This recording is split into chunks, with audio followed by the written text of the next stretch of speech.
Welcome to the Sencast. My name is Dale Pickles. I'm the host of the Sencast, but I'm also the managing director of B Squared. If you are a new listener, then welcome to the Sencast. In this episode of the Sencast, we discuss SEND in later education years. So we're looking at preparing for adulthood and that further education. And we're discussing the facts, the law, and the real stories. And my guest this week is Chris Lefcovitch, as head of additional learning support at Milton Keynes College. And Chris is an experienced head of additional learning support with a diverse background spanning from frontline teaching, youth justice, PRU tutoring, and senior leadership. Chris is motivated to build inclusive systems that empower young people with SEND to thrive. The Sencast is created and produced by us here at B Squared, and I talk about our assessment software a lot, but we have our Eversense. This is our evidence for learning and parental engagement platform, and it feels like social media, so it's easy to understand, it's easy to use, but it's extremely secure. It's a safe place to share evidence of learning with parents or external professionals. It's a great way to capture pupil voice, uses your homeschool diary, and so much more. Visit the B Square website to find out more about Eversense, or click on the meeting link in the show notes to book a meeting with me to take you through Eversense and what it can do for you. Now, let's get on with that podcast. My guest this week is Chris Lefcovitch, the head of additional learning support at Milton Keynes College. Chris is an experienced head of additional learning support with a diverse background spanning frontline teaching, youth justice, PRU tutoring, and senior leadership. Chris is motivated to build inclusive systems that empower young people with SEND to thrive. And as well as his role at Milton Keynes College, Chris also writes articles for magazines, talks at conferences around SEND legislation and guidance, and improving outcomes for children and young people with SEND. Welcome to the show, Chris. Cheers, Dale, mate. Thank you. Several weeks ago, we had a meeting to discuss the topic, and due to an impromptu fire alarm causing the fire brigade to arrive, and unable to get it back into the office for another hour, we had the meeting, but I spent the entire time walking around a car park on my phone. But it was a great conversation. I think it lasted about an hour. And the topic we discussed has come up a few times since then in other conversations with other people. And the topic we discussed is the bad news about when EHCPs realistically end. And I think lots of people believe that they are golden tickets that will look after and protect their child until they're 25. And that's not always the case, is it, Chris? No, in short. Without having brevity, Dale, because obviously this is a podcast, the reality is that around the same time, and we're talking now nearly 12 years ago for those pathfinders, legislation came out to support the SEND Code of Practice and bear in mind the SEND Code of Practice is guidance, apart from where it says must, but it's called the 19 to 25 EHCP entitlement. And what it says is that the government expects most students to have completed their up to level 3 and including level 3 education by the age of 19, and that would generally give them 3 years in post-16 education. However, local authorities can't blanket cease plans just because someone is 19, and that it might take people a bit longer to get to their objective outcomes. I have been around EHCPs since the Pathfinder stages. I worked for a neighbouring LA to one of the Pathfinders. That one was Hertfordshire. And in over 11 years, I know of 2 students that have been 25. And that's in excess of, well, I would say definitely over 3,500 reviews I've been party to and chaired to. That's minute, okay? And both of those cases were students that had incredible learning journeys. They would have come in at a life learning department level and incrementally, slowly but surely, had worked their way up to almost like completing further education, a bit like gaming. but they would have completed a level 3 year 2. So we would have had them because they were forever showing progress. I think it's important that what the LAs, and I say this having worked for an LA, what the LAs are generally looking for when it comes to review at that post 16 and above is a young person engaging? Are they benefiting? That's the holistic piece. And are they progressing? And that can be academia, but obviously case studies suggest it can be the whole child's progression that supports the maintenance of an EHCP. That's the important piece. Obviously, then, if a student decides, you know what, I don't really like college or I don't like the AP and I'm 18, I think I'll get a job, your plan's going to cease because you're not in the E to keep the EHCP. Importantly, for students, if you enter a level 4 course, a level 4 or above, and that would be deemed higher education, there's a different support structure.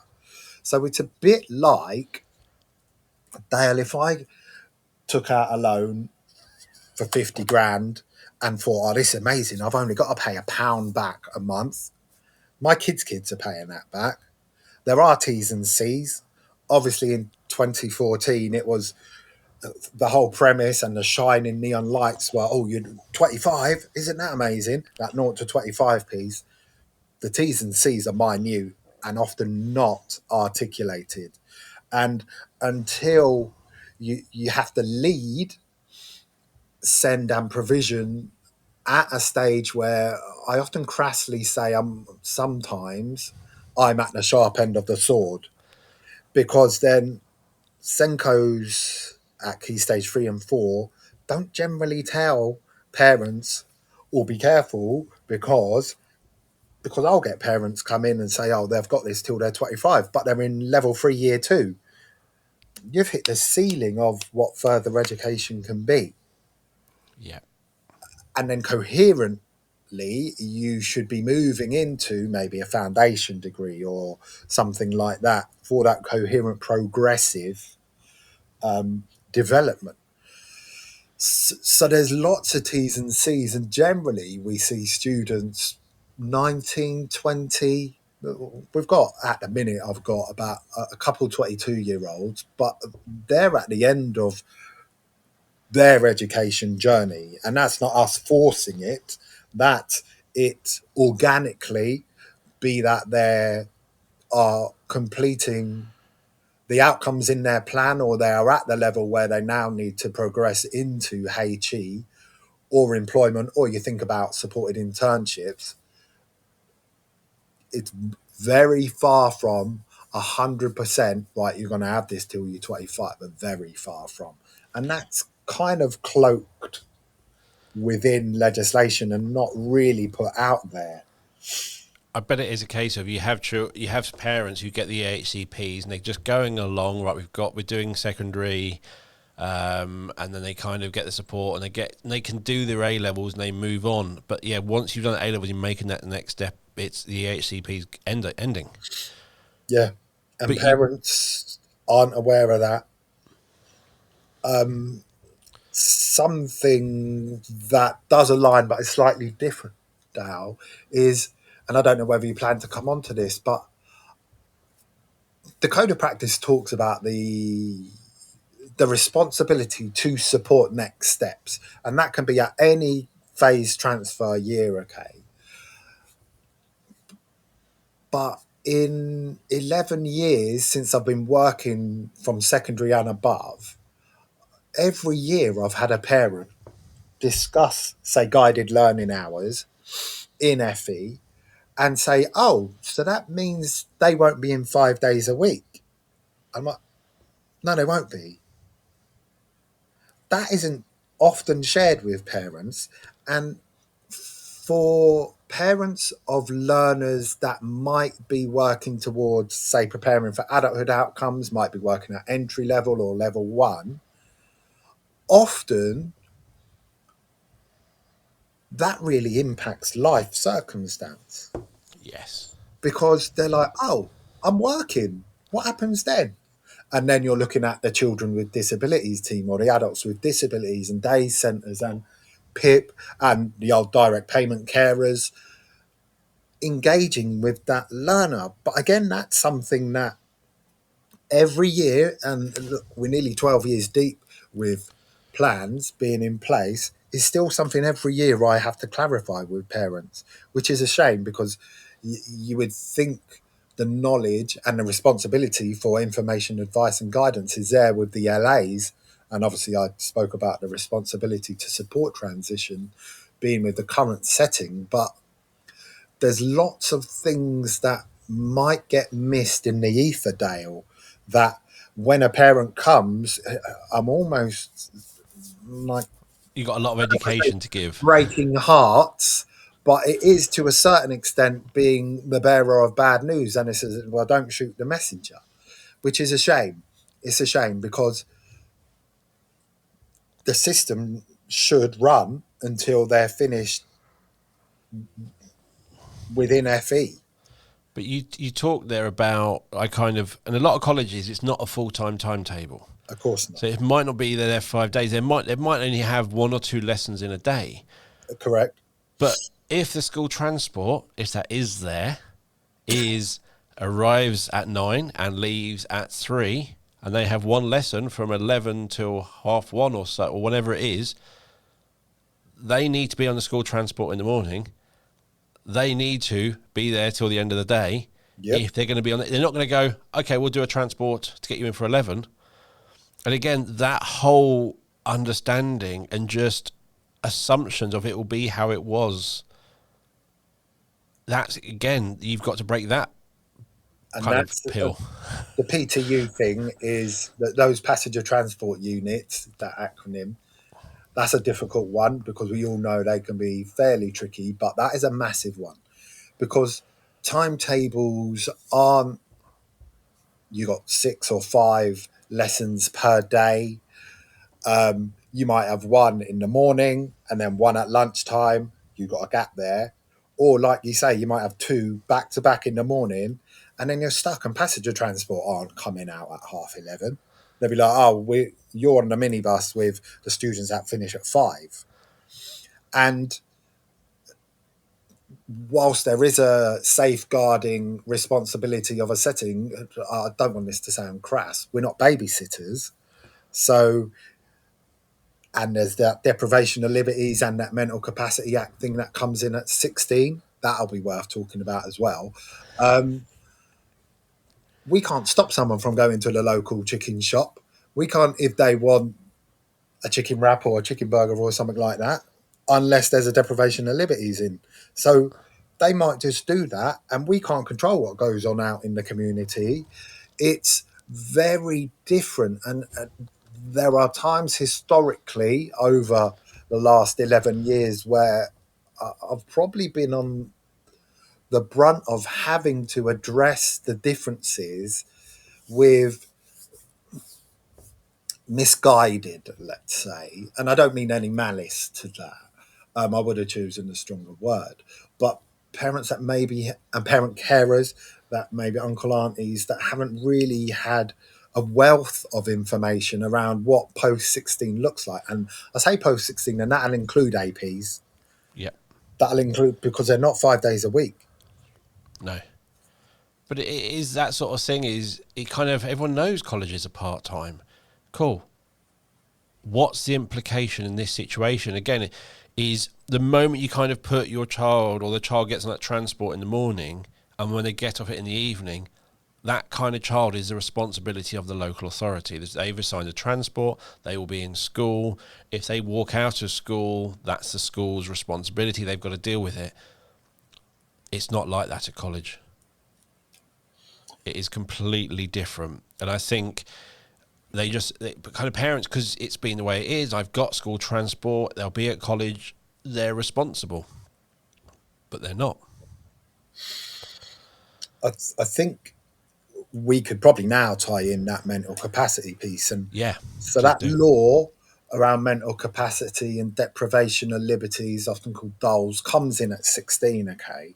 And one key thing that we often deal with, and I've done post 16 for in LA, and I've worked in several uh, alternative provisions and colleges as well, is we don't, there's, what's happening with the communication book? Have they got a communication book? And that back and forth Yeah. from the setting, or we don't seem to hear from the setting that much. And we're like, they're post 16, mental capacity comes in at 16.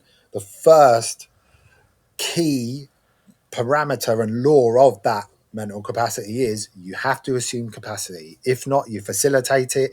If not, you do best interest, which is entirely based on everything you know about that young person. So, no, there aren't reams of communication. It's almost like no news is good news. It Obviously, there'll is. be a parents' evening, whether that's an AP or GFE or a specialist FE setting.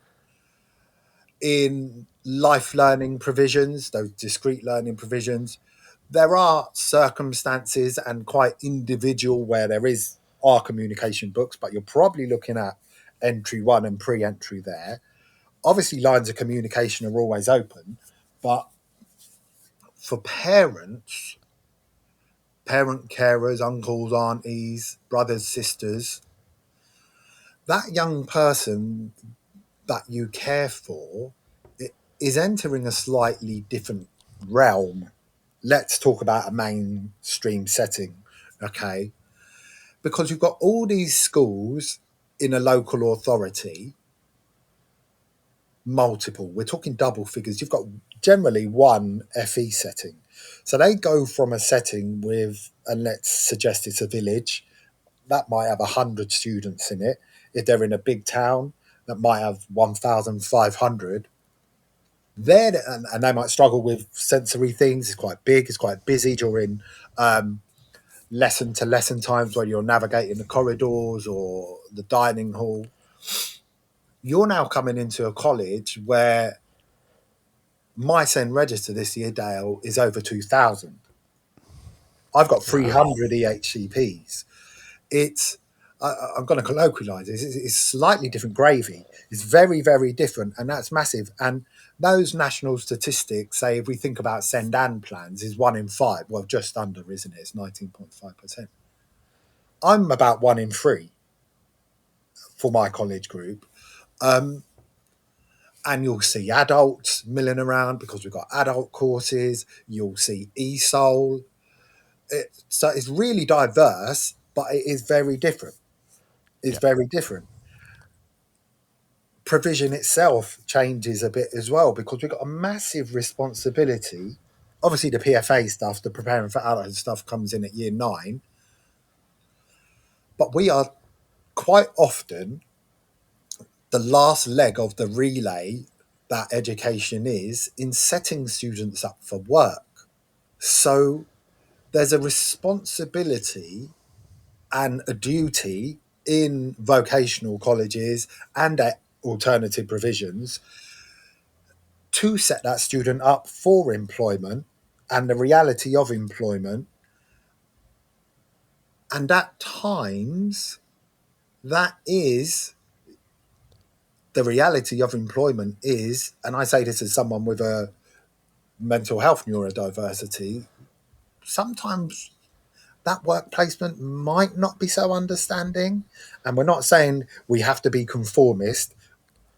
Lord knows, as a head of inclusion and a head of additional learning support, it's my role to be, someone articulated this to me and I loved it, a conscientious agitator. I have to, in my place, say, well, that's not going to work for my students, is it? And when Dale, we were talking earlier, when we read white papers and green papers, we need to look, how is that going to work for our field? And we'll comment and say, well, I don't see this piece. I don't see this piece. We're not doing it to be the mosquito within the net. We're doing it because the best interest of our young people. And that's why we do it. So sometimes you'll pull a student up and say, look, you can't tell the tutor to go away in no uncertain terms, or you've not been in, your attendance is at 37%. look, we understand the ebbs and the peace and the avoidance, and it's really obvious sometimes, because sometimes I'll go to a car and a student's physically shaking, and I'm like, you know what, you made it this far, go home for today, because that's a huge success. But the big thing here in all of this is that's at college, sixth form, whatever, that is a relationship between you and that other adult. Because at 16, it's not only that, it's things like the medical records. They do not have to share it with parents. Of course. Lots of things change at 16. I think parents, it can come as a bit of a shock when they ask your child in front of you, do you want your parents to know this? Or you're literally going, but I'm the parent. And even the reviews, even like statutory EHCP reviews, who do you want to invite? 99 times out of 100. And in fact, like I said, I've done nearly 4,000 reviews. I can remember on one hand the amount of learners or young people that have said, you know what, I don't really want my family there. And I'll be like, oh, I'm a bit worried how this is going to go down. But if someone has, if a student has told a member of staff to go away in no uncertain terms, as your phrase was, you don't tell the parents. If their attendance is 37%, you don't tell the parents. That's a conversation between you and the student. And the young person, until it gets to a stage where we're thinking, right, the stage before a withdrawal, we then start to think, pull parents in. And obviously, there's definite communication. I'm open season for students, so my office hasn't even got a door. Students come in and they'll say, oh, our tutor's done this, that and the other, and I'm not stupid, I've taught myself. So I'm like, so what did you do? But often, and quite often, of course, but quite often it's been a delivery tact. And I'm like, you know what, let's use Jimmy. You know what, Jimmy? I don't think I've got one Jimmy, but you know what, Jimmy? Okay, I'm going to walk into that class and observe that class. And this might be someone I'm out with the Christmas drinks with, or the summertime drinks at the end of term. But it's that conscientious agitator term that I've stolen from someone I was speaking to yesterday. That's my job. And I'm going to say it's a bit crass. People from where I work will probably lobby me when this gets released, but I don't really care if that I walk into a lesson and after I give feedback, because actually my job is, and my responsibility is to the young person. But exactly like you say, the young person, because they're post 16. I don't have to, and I know this isn't going to settle well, but you've basically synopsized. I don't have to tell a parent if I've pulled a student aside and said, come on, mate, what are you playing at? But it's the truth. Is when my eldest went to college for the first time, someone created a college parents group on Facebook, and I was like, "Why? I'll join it just in case there's something." And like 3 weeks in, you got parents going, "I haven't had a newsletter. I haven't had this," and it's like, and someone went, "Apparently it was parents' evening last week. Why wasn't I invited?" And it's like, and it says again. College, I think my daughter's college is 2,000 students per year. You're not going to have a parents' evening with 2,000 sets of parents. The parents' evening is only for students where the college has concerns. Yeah. So, and again, it's such, and the parents were going, but that's it. Just I want to know. I have a right.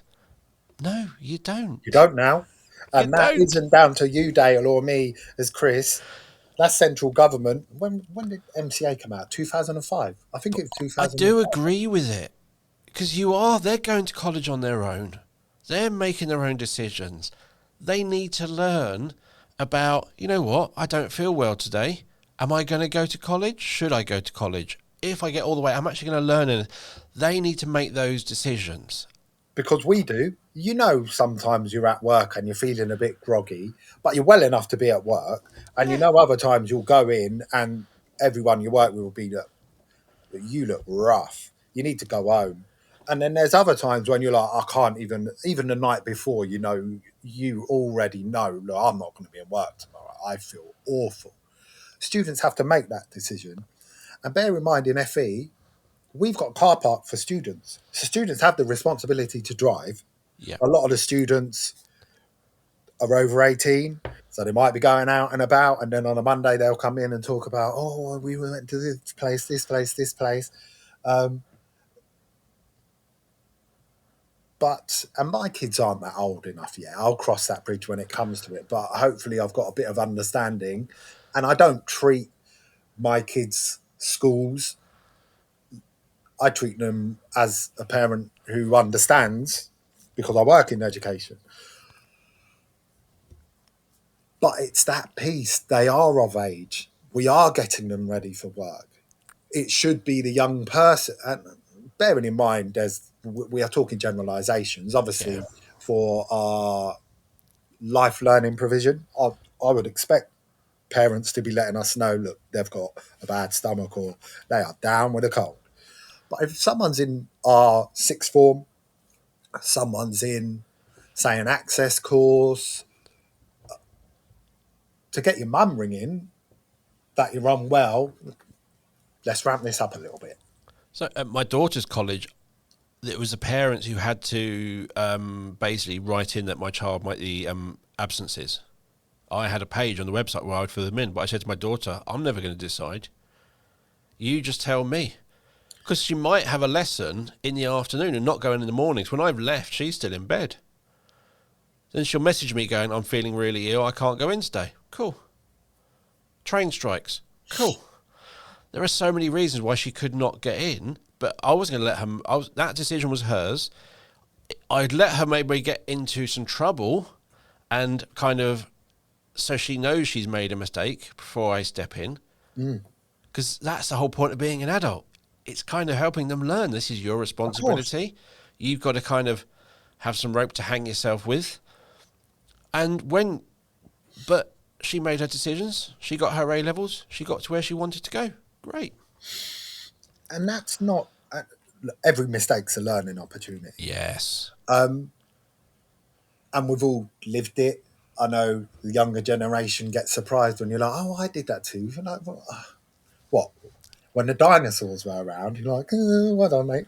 We've all, there's nothing new under the sun, is there? No. It's a terminology and idiom.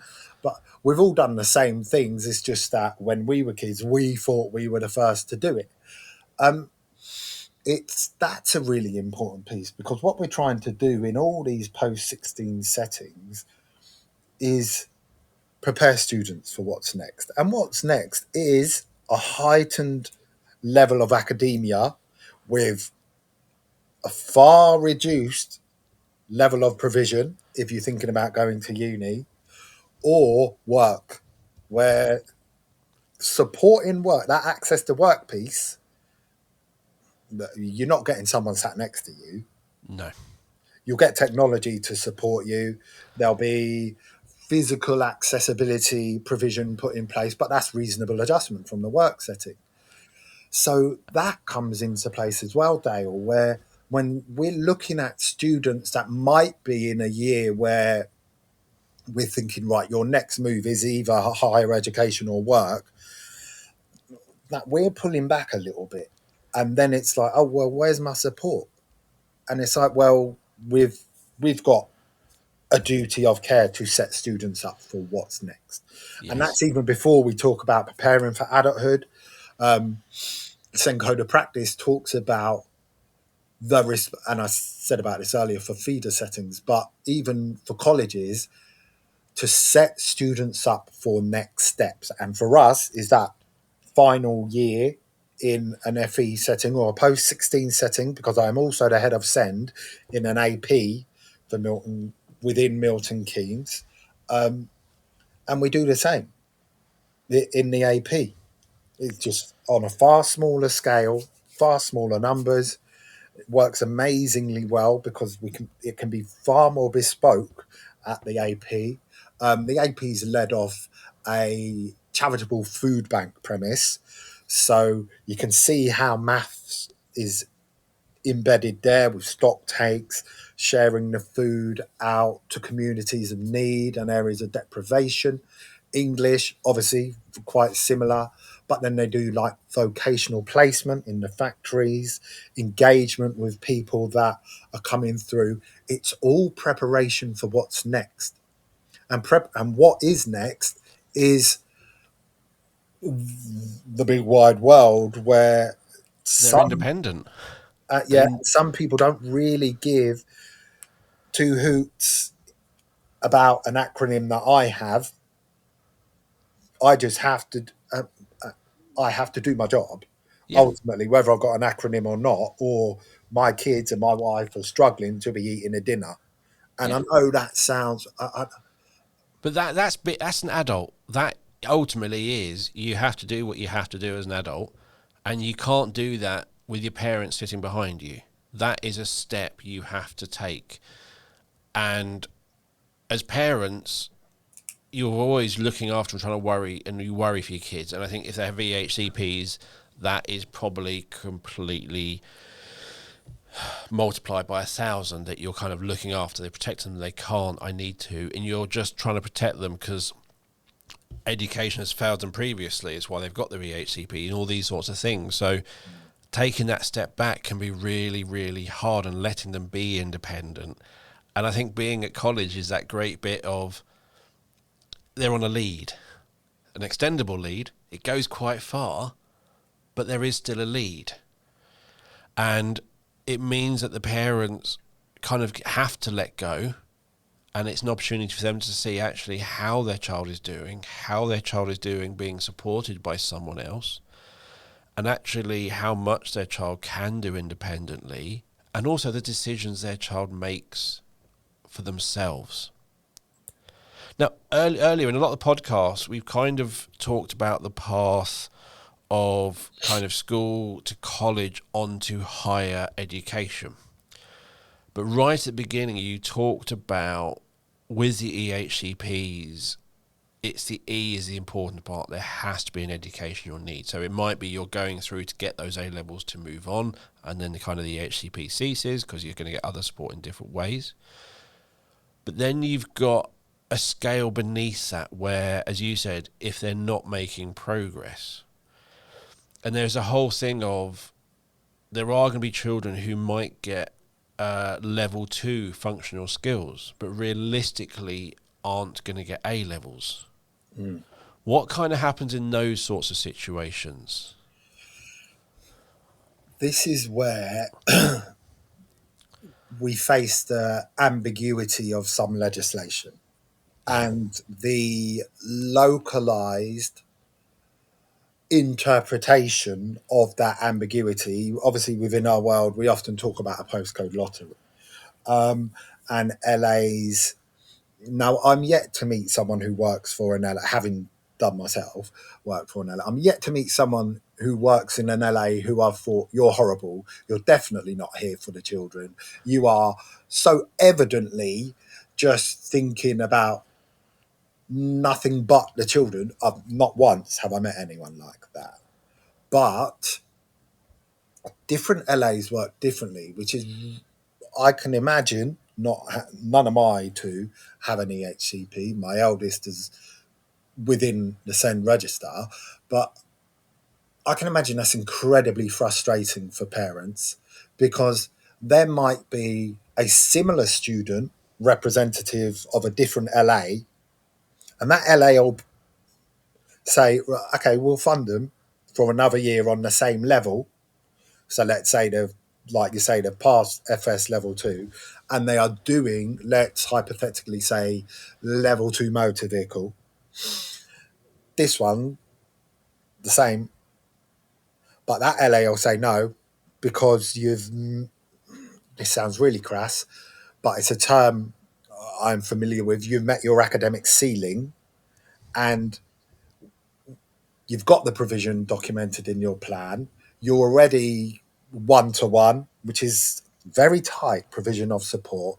You've got the rest of the universal provision within the setting. We can't really go beyond that, can we? And if we were to put you up to a level 3, we would be setting you up to fail. No one wants to do that because the student's going to have an awful experience and they're going to feel some sort of way about a bad educational journey. Lord knows education isn't set up for our students anyway. That's a really hard discussion. Yes. And it always feels unkind, but I always use a silly analogy, Dale. Like, I'm never going to be Stephen Hawking or Stephen Fry, but I know where my pitch is.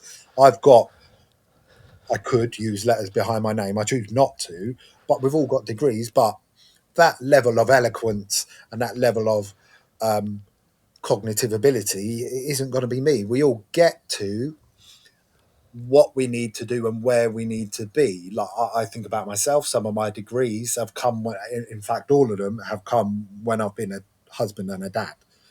I didn't pursue that when I was the age of some of the learners we're talking about. So all roads lead to Rome is probably what I'm suggesting. And education never stops. Every day is a learning day. But that's a very hard discussion, and it's very hard when precedent is set in some case studies, because you've got central court saying, well, actually, they're making whole person progression, but not academic progression. You need to keep the EHCP open. Awarding bodies and external awarding bodies for curriculum areas often won't take someone on a level 2 course who's got a level 2 qualification, even if that's catering and they want to go into sports. You've got a level 2.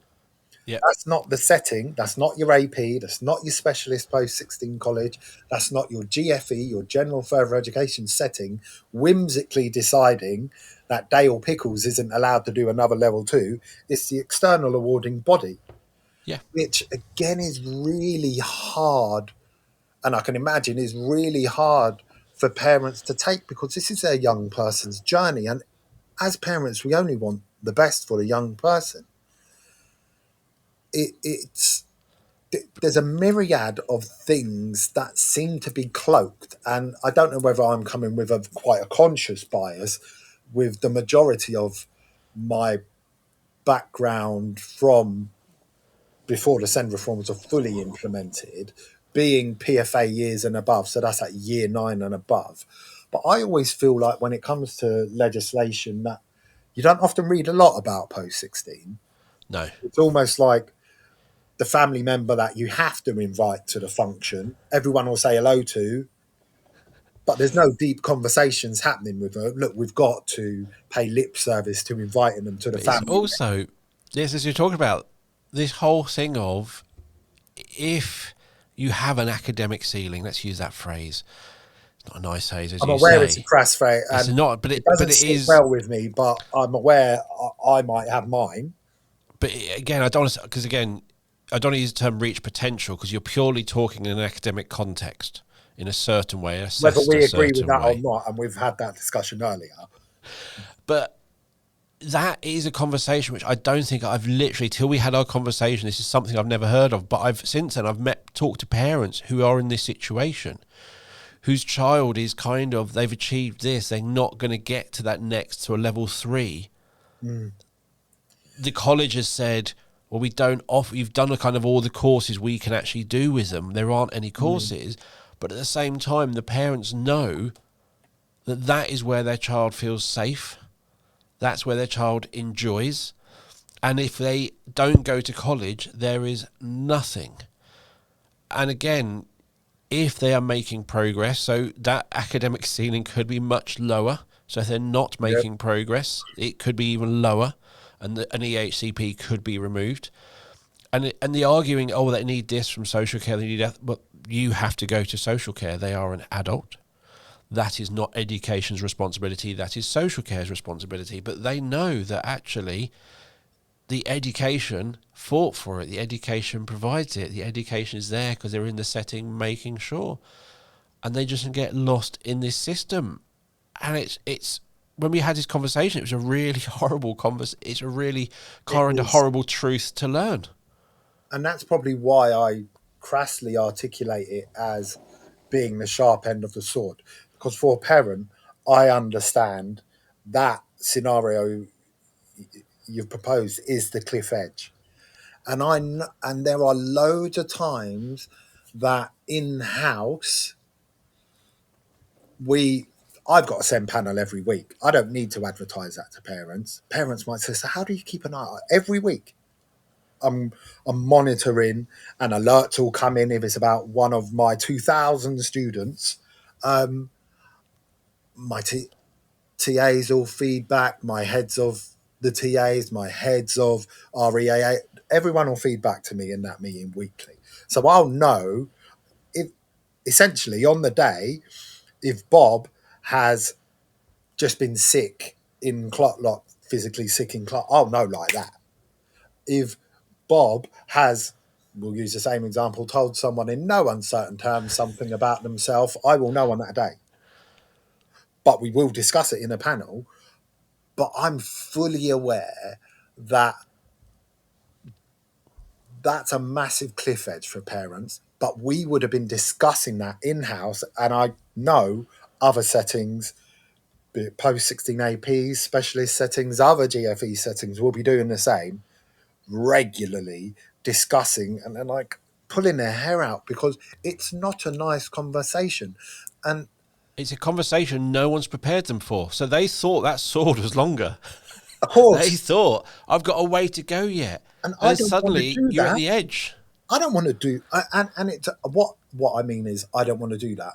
I know I have to be the bearer of bad news, but that's a human, But you're the and it's a messenger. human I'm familiar with now because 2000's a lot, okay, but definitely 300 with EHCPs I know, and I would say there's a up to about 1,000 that I can pass in the corridor, and I will know they're mine. Okay, we're loco parentis, and I take that responsibility quite heavily because when someone suggests I might be failing a student, that really, really impacts me.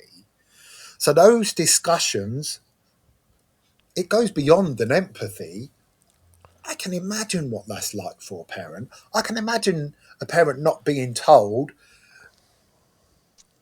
in year 11 they're only in college for like 12. If you pass maths and English, you're only in college for 12 hours, maybe 14, 16 hours. You've got 3 days of what? PlayStation, whatever the latest console is. Um, Parents aren't often told that. And then I'm like, I don't want to, because that's a massive life change. The same at the precipice of the cliff when they might be reaching an academic ceiling. For 11 years, Dale, I'm not too sure how to articulate that in a more palatable manner. There isn't, because basically you're saying your child has got to the best of what they're going to do, and that's that.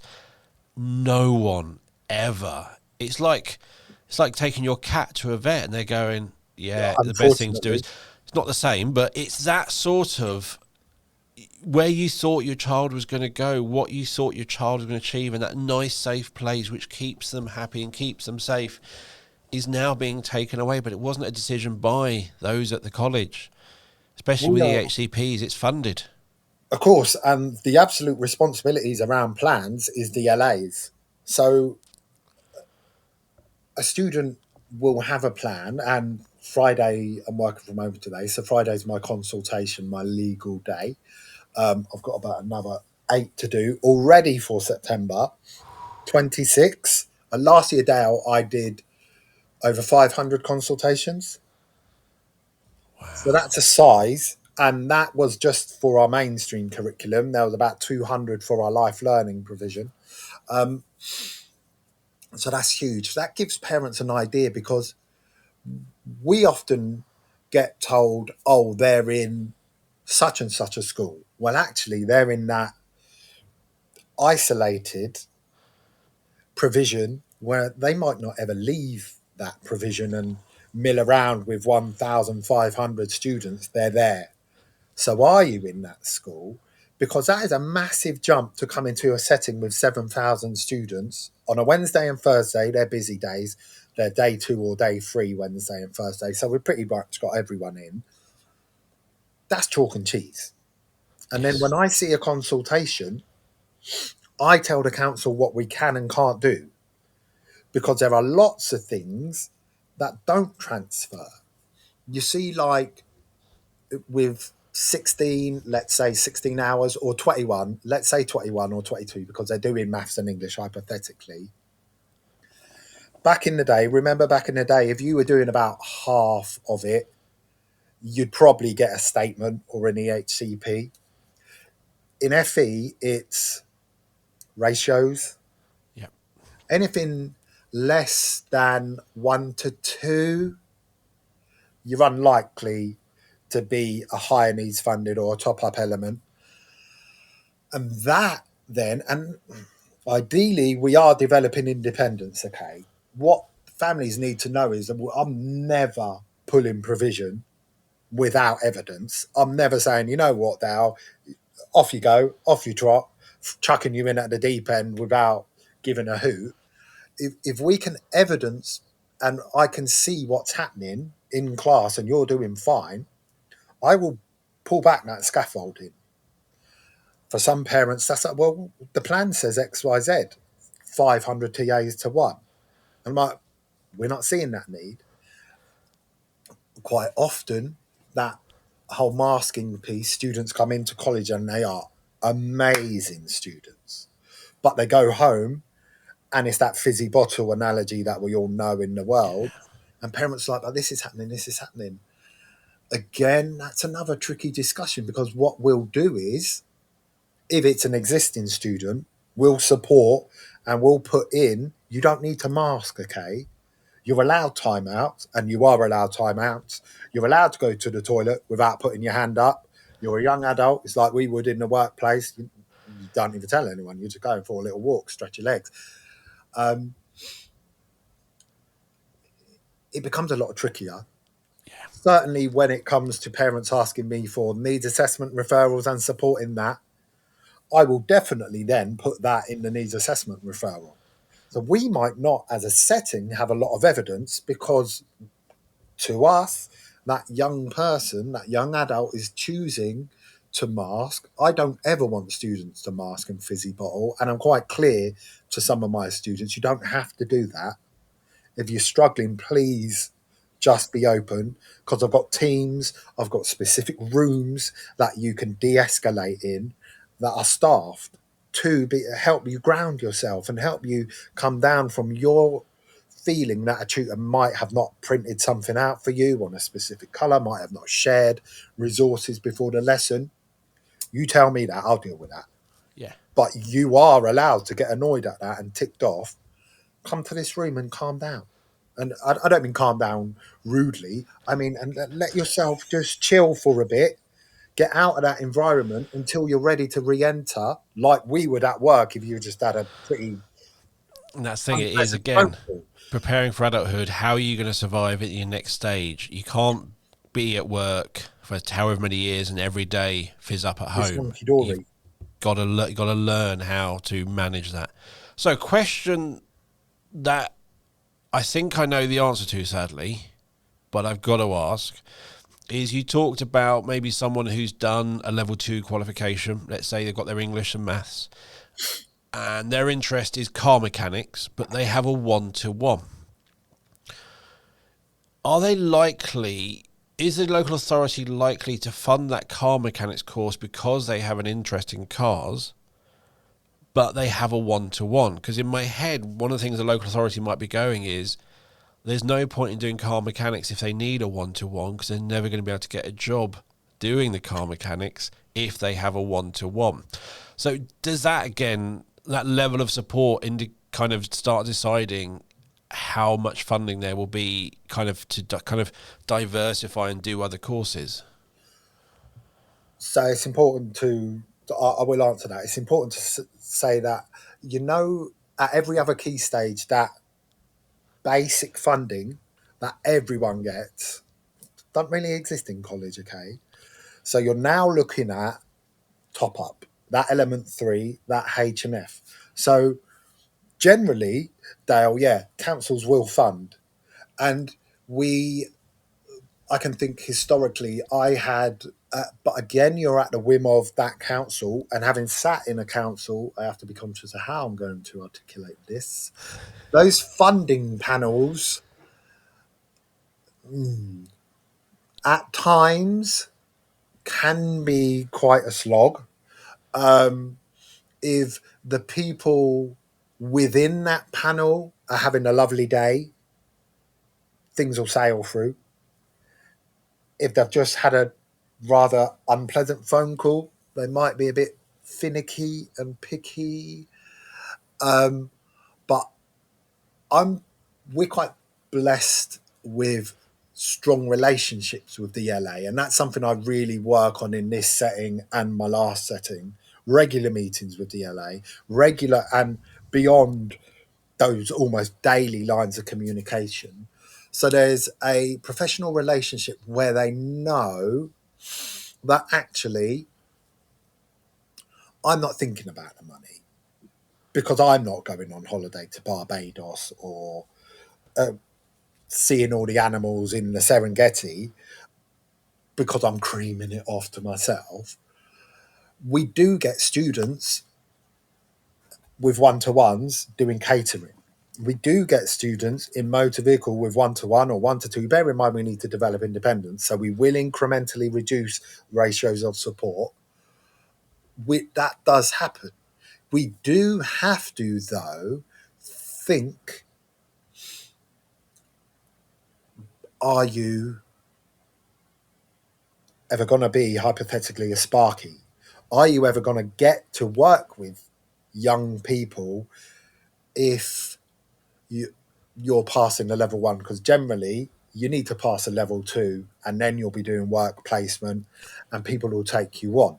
Like anyone you can babysit and stuff like that. And I'm aware a lot of this discussion is quite sensitive and I'm being quite hesitant. It's a really hard conversation I'm because being quite conscious, and you can see me stalling and quickly trying to figure out how I'm going to articulate it because it's not a nice conversation.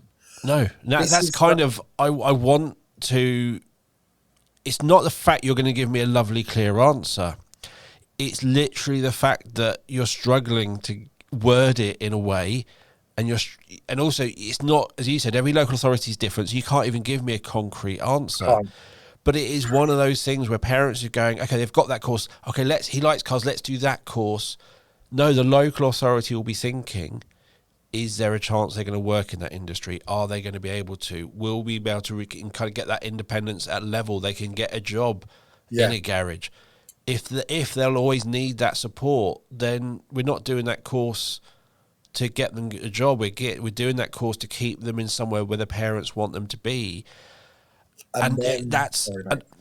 and I'm wording it in quite a blunt way because I don't want to destroy or say anything horrible, but this is the conversations parents are maybe going to turn up to a meeting and have this said to them with no warning. And that is really, really hard. And you can already tell, and you alluded, like it doesn't sit with me well. No, You will read in my post that I'm quite definitely the conscientious agitator of legislation pieces that are coming out. And I would definitely, and I would quite confidently say I'm person centered. No one, if someone challenged me on that, I would be quite hurt. But these are discussions that are being had post 16, and they're tricky discussions. And they're discussions that, in any other key stage, parents aren't being informed this might happen in the future. Okay, this might happen, and forewarned is forearmed and all that. And then we come in, someone comes to us and we're like, well, and we're talking worst case scenarios. Look, there are huge successes. EHCPs are still abided by, provision is still in place. I talk about the college group that I work for. We've got a really strong ordinarily available provision. And I would go as far as saying that For the students on the SEND register, it's markedly different and a lot stronger than some of the places they might have come to. I work very closely to the feeder settings, and they're all really nice people. We're doing quite well. Our most recent Ofsted was within 2 calendar years, and we got an outstanding for the SEND and the H&FPs. I would have been really annoyed if we didn't, because I definitely believe we are. I definitely believe we are. I wouldn't lie for the sake of lying, and to pat myself on the back, because that's really not who I am. I'm probably more imposter syndrome than Dunning Kruger. Where we spoke about this when we spoke in you, but how have I been caught? And I've just tried to rob a bank without a mask on. Is what we were talking about. It is hard, and I'm fully aware that as a parent, it's a whole new thing, because someone could be in year 11 getting a whole heap of support. I get a consultation and I look at it, and if the plan's not written well, I might assume, you know what, they can be unfunded. They can just make. I'll meet with them. I'll tell them, here's our ordinarily available offer. We'll do a learner profile.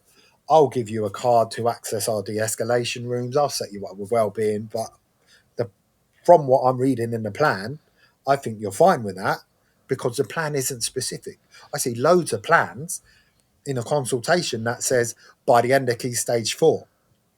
Is that plan even going to be alive Yeah. when you come into key stage 5 post 16?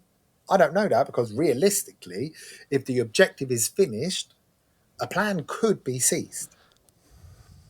It's hard. So I have done loads of work in the last few academic years creating relationships with feeders.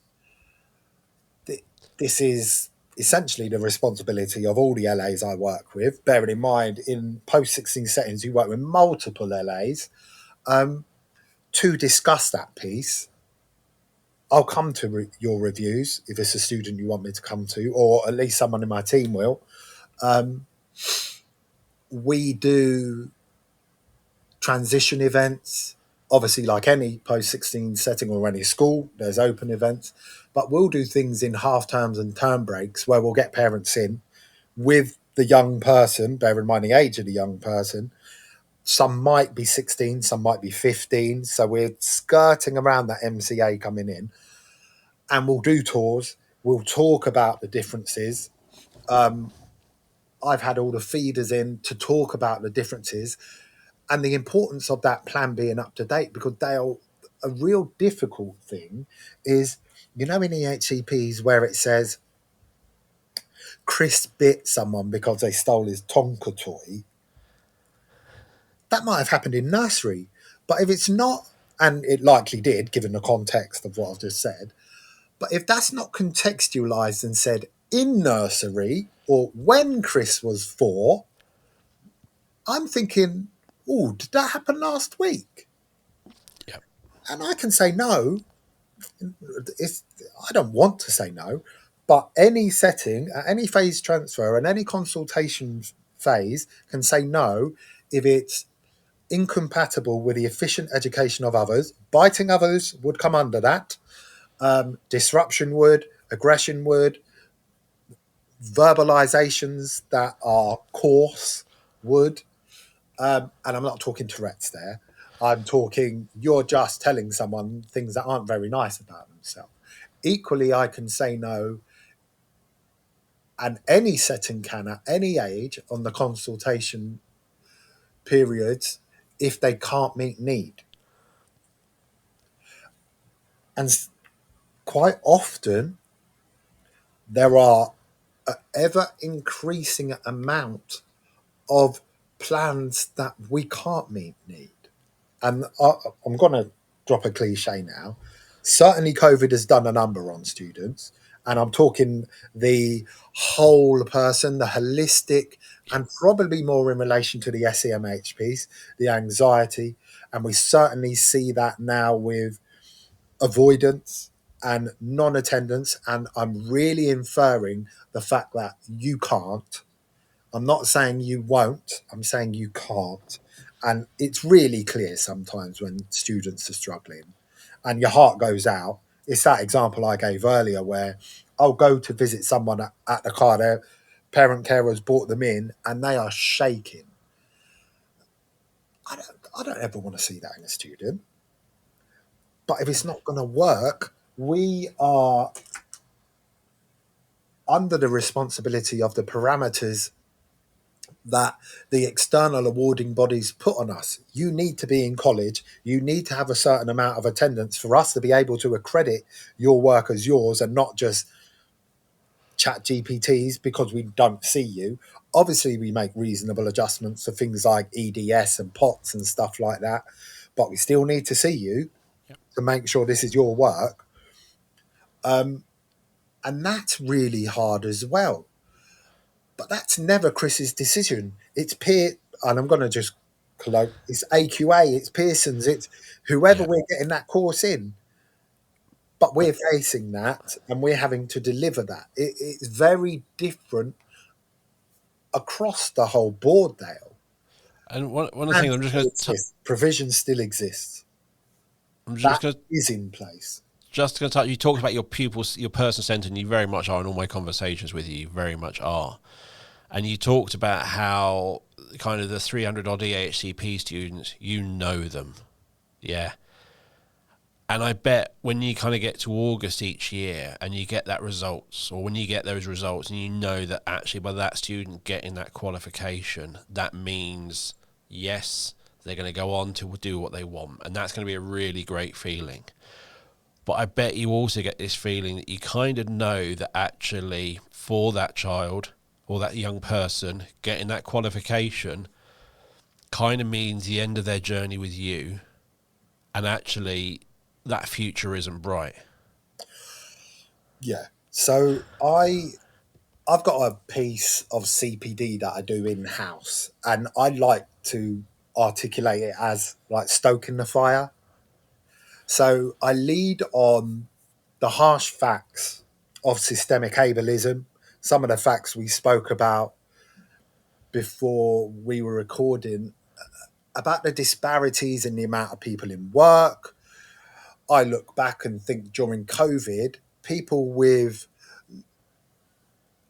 cognitive difficulties, no one was allowed to support them in appointments. They weren't allowed advocates. And this is out there, this is publicized.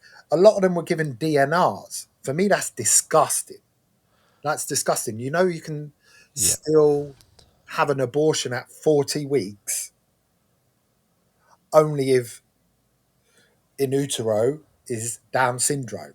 That's disgusting. 40 weeks is full term. People are born before then and fully healthy. It starts with those disgusting things in society that we're trying to challenge. But then it goes on to address, and that's a reality, and it's not a nice reality, but all of us are in a position to try and challenge that and make a difference in the little area that we do. And I'm certainly trying to. But it then goes on to stoke the fire. Well, look at this achievement. Look at this achievement. Look at this achievement. I've got a video on it of, remember that piano program on Channel 4 and that young girl who was Yes. autistic, blind, playing the piano? I've got a video of a young American girl and she's singing an Adele song, but she's reading a Braille music sheet to sing it. And that's beautiful. That's quite touching, actually. Video of a lad with CP doing the Atlas Stones on the World's Strongest Man. I've got a video of an Olympian running 100 meters in less than 11 seconds. Dale, it would take me 11 days. Usain Bolt would be back in Jamaica.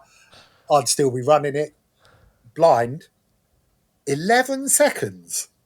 That's something else. There's a lot of trust there.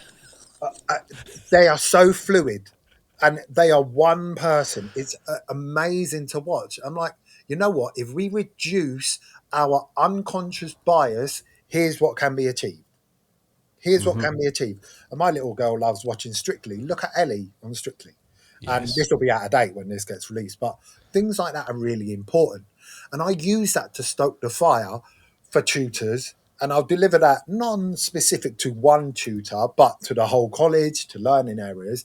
And it's do not put ceilings on people, because you never know ceilings. You never know what someone can achieve when it's their field, okay, and their area of interest. Um, but I'm here to be person centered. And what really stood out for me when it comes to results is every year there'll be students that will want someone in my team to open their envelope. Every day, a student will come to someone in my team. It might be me. There are students that will come to me, but there are students that will go to other members of my team for support. Now, what we do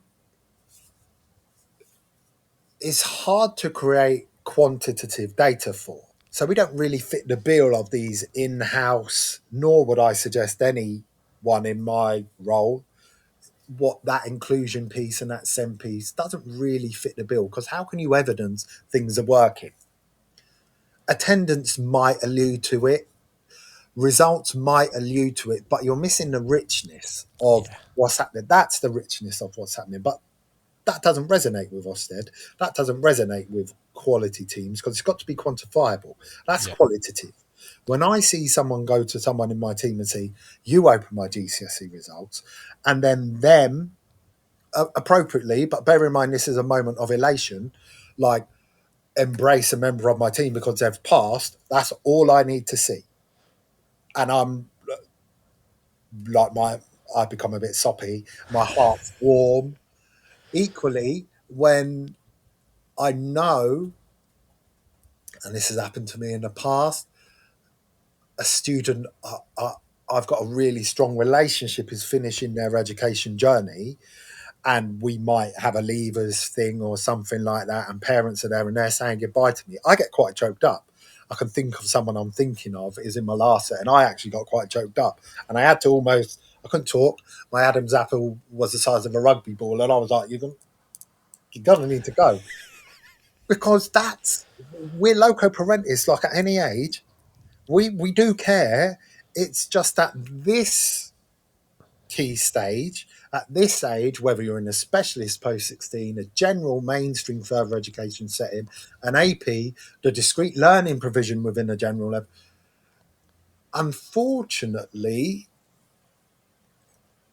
we adhere to a lot of external stuff and those parameters in place. And we then are often, and I'll use the same metaphor, the bearers of bad news and at the sharp end of the sword, where we are looking at placements, we are looking at progression, we are looking at attendance, we are looking at, I can't be putting someone onto a level 2 course if they can't function, because that's not fair on them. They're going to really, really struggle. And I don't want someone to feel really negative about themselves because they're finding something almost too hard. But it's one of those, I think it's one of the things by them staying with you, it's a safe place. It's known what will happen each day. If that young person is not with you, can they look after themselves at home? Does an adult need to be at home? Does that adult need to give up their work? And Is that's that there edge the of the cliff. opportunity for the social care to get involved? That is a really horrible. I don't know. I don't know anything about it. It's one of those areas where I know nothing about it. It's not advertised as these are the options. Pick 1 to 5. It's not there. It is expected that somebody stays at home and is with it. That's kind of the bottom line. And while they're with you, that doesn't have to happen. And it's thank you, Siri. It's a really hard, really hard and horrible decisions. And while they're with you, they do not have to face that decision. Of course. And we often find when we're doing discussions or we're doing a review, and it is at that stage, like all other stages of education, that joint work hasn't happened. Okay. Long before that review takes place, we will have informed the council, look, we think this might be it for a student. By hook or by crook, whatever reason, there could be a myriad of reasons for that. And quite often, because of mental capacity, students will say, I don't want to be in college anymore. And we're like, well, okay, parents can kick up a fuss. If we do a dynamic mental capacity assessment and they do the pros and the cons and they're like, well, it is what it is, we've got to go by it. Mental capacity supports unwise decisions. It's really hard because a review is just education. We find quite a lot. We can flag to some LAs, we really feel you need to be at this one. We are quite often then delivering the IAG that, to my knowledge, and I would suggest I'm quite decent with legislation, is the LA's responsibility. And again, I go back to that statement that anyone I've either worked with when I worked in an LA or in the past few settings I've worked in that have been education side of the fence, but obviously tight relationships with the LAs, no one is ever going out of their way to create a hurdle for a student. They're all really, really nice people, but those parameters are set, be that in the code of practice does say that learning has to be progressive. I probably will remember what section that is the minute we hang up. But it definitely does talk about education having to be progressive. So that's then where we allude to the poorly articulated academic ceiling. However, I know there are legal case studies where holistic development takes precedent over academic development. But it's very unique to each case, it's very unique to each LA, and it becomes really painful because we are invested in the young person. We might have had that young person as long as the secondary have had that young person, and we know that young person, and that young person will come to us and say, oh, don't tell my auntie this or my nan or my mum or dad. And we have to not. Obviously, I'm not talking about safeguarding concerns. I'm talking, we have to not because they're just, oh, I did this, da, da, da, da, da. And we're like, okay.